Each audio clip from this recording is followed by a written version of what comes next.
Guys, আসসালামু আলাইকুম। আজকে আমি আপনাদের দেখাবো মাত্র 2টি উপকরণ দিয়ে কিভাবে সুন্দর একটি হেয়ার ব্যান্ড তৈরি করে নেওয়া যায়। যদিও আমার চ্যানেলটি একেবারেই নতুন, so please subscribe, like, comment. We know guys, hair band একটি ট্রেন্ডিং পণ্য। এটি বেসিক্যালি চুলের সাথে সাথে হাতে মেয়েরা বেশি পরতে পছন্দ করে, সুন্দর সুন্দর ড্রেসের সাথে ম্যাচিং করে। তো আমিও একটি ড্রেস বানিয়েছিলাম, পরে বেশ একটু টুকরো কাপড় বেঁচেছিল, এটা ফেলে দিলে তো ফেলে দেওয়াই হতো। ভাবলাম একটা কিউট হেয়ার ব্যান্ড তৈরি করে নিই। তো যেই ভাবা সেই কাজ, আর আপনাদের সঙ্গে একটু শেয়ার করলাম।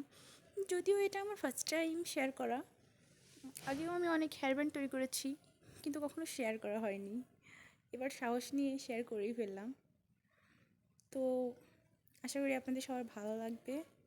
স্বল্প একটু সময় খরচ করেই আমরা এই হেয়ার ব্যান্ডটি তৈরি করে নিতে পারি নিজের মতো করে, তাহলে আমাদের ক্রয় ঝামেলাটা থাকে না। So please support me. ভালো থাকবেন। আল্লাহ হাফেজ। আসসালামু আলাইকুম।